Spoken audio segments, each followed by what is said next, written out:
Levack Goz here, 104.5 The Team and 104.5theteam.com. We're talking Buffalo Bills now. We go to the phone lines. He covers the Bills for their flagship station. WGR 550 Sal Capaccio joins us. And Sal, initial reports from CBS were that Rex Ryan could be gone as soon as yesterday. Were you hearing those same things internally there out in Western New York?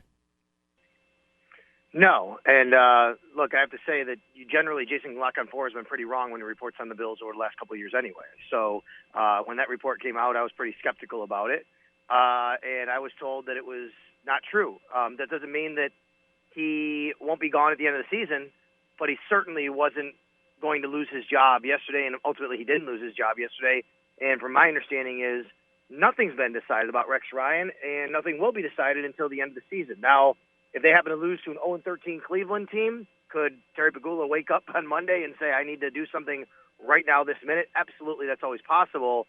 But as far as the organization is thinking right now, nothing is going to happen until the end of the season when everybody is reviewed. So there is no magic number. Let's say they get by Cleveland. It has to be 9-7. It has to be 8-8. There's really not a standard of he keeps his job if he does this.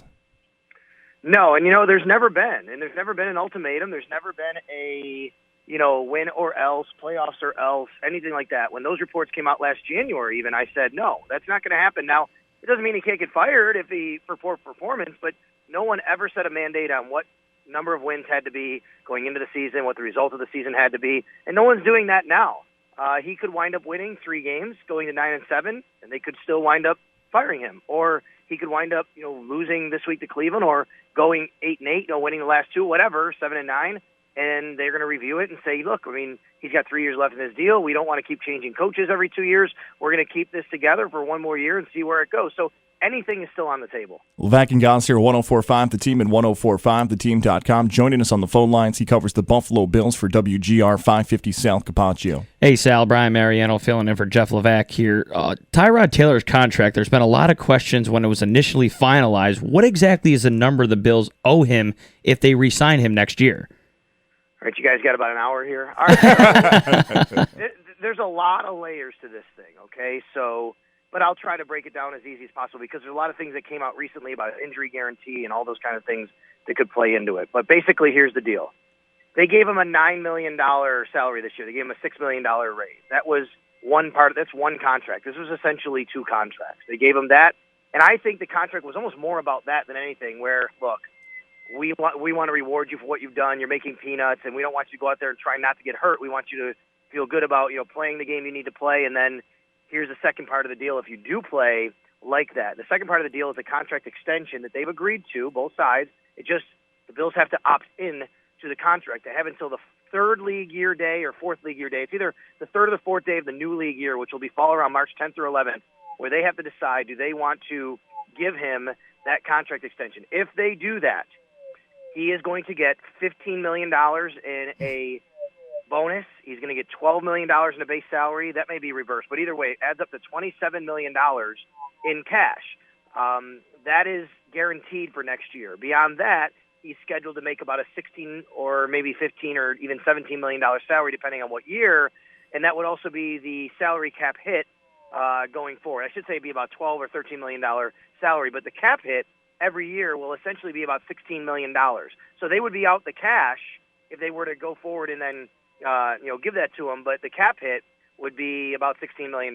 Now, the part I say about the injury guarantee, there's been a lot of stuff floating around about this lately. If Tyrod Taylor gets hurt, let's say he goes out there against Cleveland, he gets hurt, he has a significant injury, and his rehab rolls into the new league year, they're on the hook for the guaranteed portion of the money. Not the entire contract, but they have to pay him because his contract is guaranteed against injury for next year. So that's what they would be on the hook for in that situation. So is that the reason why a lot of Bills fans now are calling for Cardale Jones? Because if Taylor gets hurt, they're going to be paying him no matter what.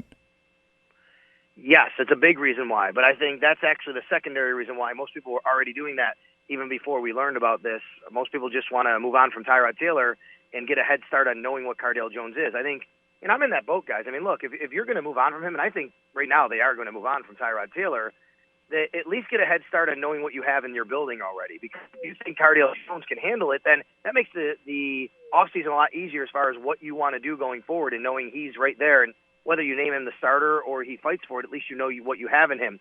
If he shows that he's not capable of running an offense at the NFL level on game day, then I think that you have to obviously have a different plan of attack in the offseason. But at least you know. Or even maybe E.J. Manuel. Now, he's got 3 games left in his Bills career as far as his contract is concerned. But maybe you want to give him one last look just to make sure before you allow him to leave. I think it's a rare situation that would happen, but maybe that is something. And then on top of it, that news about the guarantee of his contract against injury, as far as the guaranteed portion of his contract, that, of course, I think puts everybody over the top as far as saying, don't let that happen. It's Levack and Goz here at 104.5 The Team and 104.5theteam.com. Joining us on the phone lines, he covers the Buffalo Bills for WGR 550, Sal Capaccio. Sal, are there any Tyrod supporters left in Buffalo, or we put a percentage on it? Are there like 90% of people want him out? Whereabouts is that?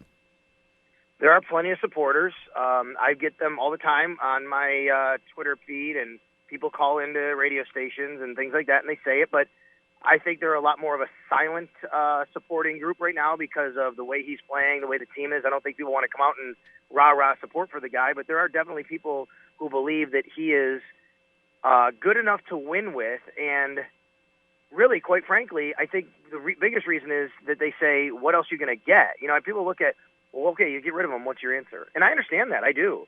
I think that what they would say, and if you gave Doug Whaley a truth serum and you said, what do you think? He'd say, well, I just want to move on from him, and then I'll figure it out. I don't need to know. I'll figure it out later.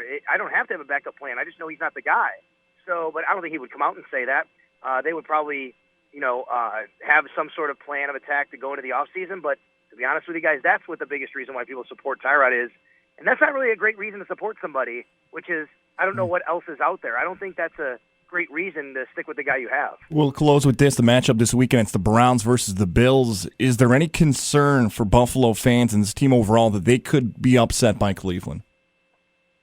Well, sure. I think it's in the back of everybody's mind, but, I don't think many people think that they would really do that. They're a 10-point favorite for a reason. That's a pretty large number in the NFL. But I do think it's interesting that Rex Ryan came out in full support of Tyrod Taylor as his starting quarterback yesterday, and he made a couple statements that kind of seemed to be that maybe other people are pushing him to go in a different direction for the reasons we spoke, when he said, well, it's my decision, and it doesn't mean I don't take input from people, but you want my opinion, that's my opinion. He gives us the best chance to win. And I just think there's no way Rex Ryan, who may very well be coaching for his job and he knows it, is going to go out there and risk losing to the 0-13 Cleveland Browns. I just think that there's no way that's going to happen, and that's a big part of the reason why he's starting Tyrod Taylor. He covers the Buffalo Bills for WGR 550, Sal Capaccio. Sal, thank you so much for the time. Appreciate it, and we'll talk again soon. Happy holidays. Always happy to do it, guys. Thank you very much.